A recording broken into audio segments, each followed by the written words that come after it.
Hello,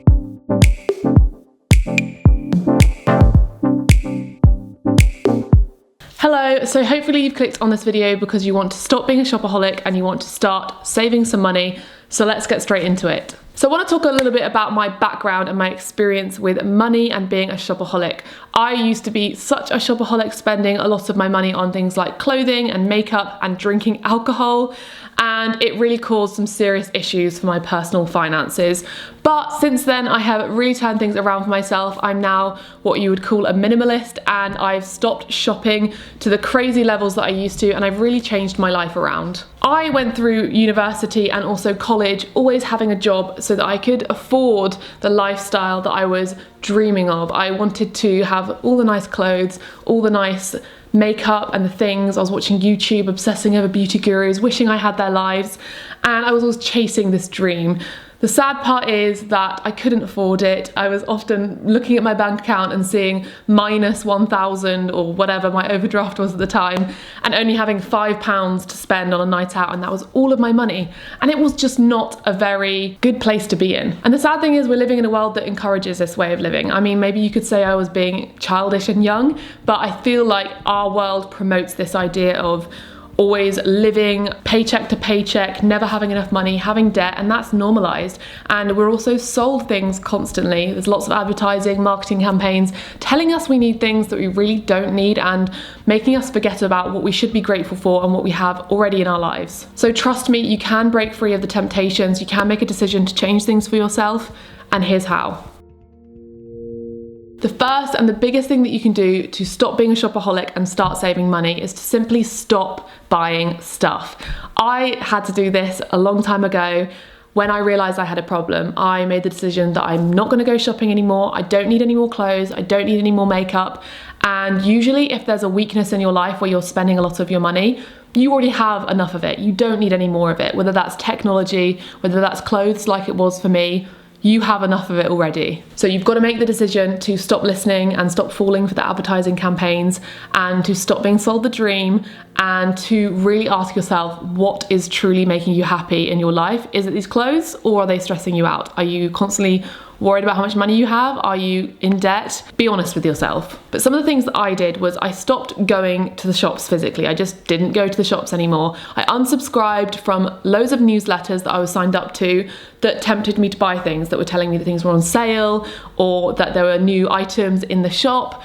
And also, it could be a really useful thing to stop following people online who encourage you to buy things, people who do lots of hauls, people who promote that kind of wasteful consumerist culture, and also in your real life. If you have a friend or a family member who loves shopping with you, maybe just hang out with them and go to dinner instead. Hopefully, if you make this change, it will have an immediate impact on your finances, and any money that you are spending on things you can actually put aside as savings or towards your debt. The second thing I'm going to suggest is to declutter your life. I go on and on and on about this on my channel. As a minimalist, I love to declutter, and it actually saved me from my shopping habits. You've got to go from the not having enough mindset to having too much mindset, because most of us have far too many things. So go through your clothes, your makeup, your toiletries, your storage boxes, your books, your stationery, and declutter. Get rid of the things that you don't need and you don't use. Ask yourself some questions. Do I regularly use it? When was the last time I picked this up? Do I see myself using it in the next month? Does it fit me? I found that I get the same satisfaction from decluttering and being organized that I used to get from shopping. So give it a go and let me know how it affects you too. The next thing you need to do is to figure out what you can afford. The problem that a lot of people have is that they spend more money than they earn. It's really that simple. So you need to write down on a piece of paper or on your computer what is coming in each month versus what is going out. So I would start with the earnings that you have each month and then write down the essentials of things like rent, your petrol for your car, your food, your bills, and really stick to the bare minimum. And then go into your bank statement and look at the areas that you're spending your money. Are you going out and buying a coffee every single day from Starbucks? Are you buying lunch out really regularly? Are you going and buying meals that are really expensive every single weekend? Are you partying too much? Are you getting into the habit of going shopping or going around the shops after work? Everyone's different, so I can't necessarily tell you what your weakness is, but I'm sure there are areas that you can see on your bank statement where you're spending too much money on things that aren't essentials. It's important to take a good hard look, get a microscope, examine your finances, examine your bank statement, as hard as that can be sometimes, face up to the reality of where you're spending your money, and make sure that you can compare the two and realize what you can and what you can't afford.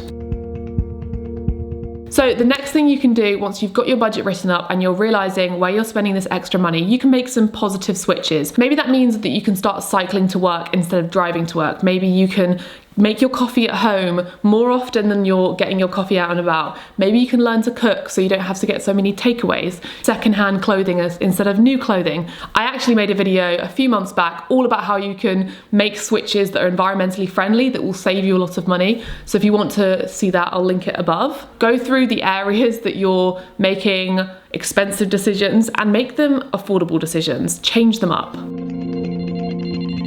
Now, the fifth thing is really, really important, and it's personally really helped me, and that is to learn about money. Unfortunately, money is quite a taboo subject. People don't like to talk about it too much, so that results in a lot of us not really knowing much about money and not really understanding it, wondering what other people are doing with their money and wondering whether we're the only one who is struggling. And I don't know about you, but when I became an adult, when I graduated from university and I had more responsibilities, I started to question a lot of things, like how do I go about getting a mortgage? What is the stock market and how do I invest in it? How should I start paying off my student debt? What's a good interest rate? And all of these questions kept coming up and I didn't really have an answer. So I decided to start learning about it. As with everything, education and knowledge is invaluable. So start learning, read some books, or what I've really enjoyed doing is learning about it online through a platform called Skillshare. I've mentioned Skillshare before, and it's because I love what they do. They have so much on their platform and it's a really, really easy way to learn whatever you want to learn about. So if you didn't already know, Skillshare is an online learning platform with thousands of classes on things like finance, business, technology, and more.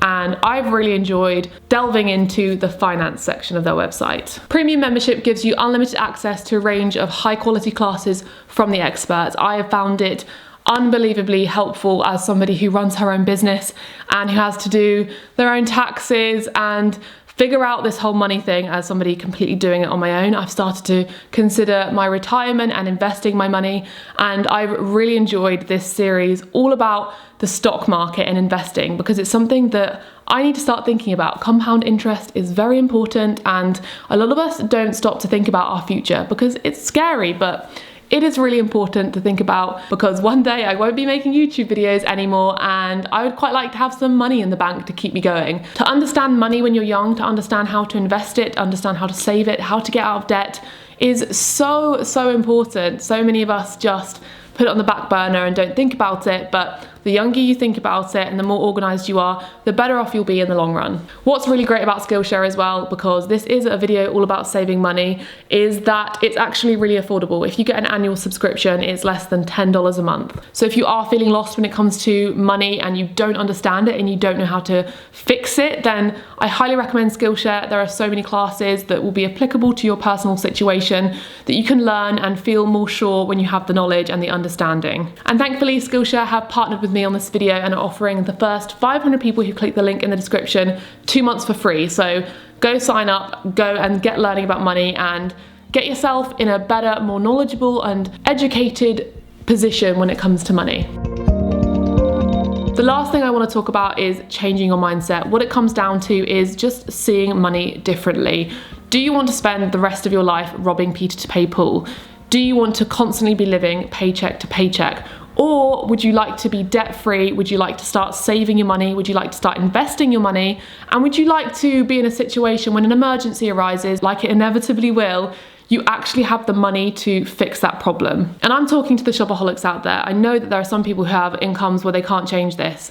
Don't get me wrong. But if you are a shopaholic and you are spending your money mindlessly like I used to, then there is something that you can change, and your mindset is the biggest thing. I promise you that if you make that decision, things will only get easier, they'll get better, and one day you'll look at your bank account and you go, hey, I did that. So I hope you enjoyed this video. Let me know in the comments down below what your top tips are for saving money. Also share your experiences. If you're someone who used to be a shopaholic and you've changed it around, I really want to hear from you. And make sure you hit the subscribe button and the like, and I'll see you in my next video. Bye.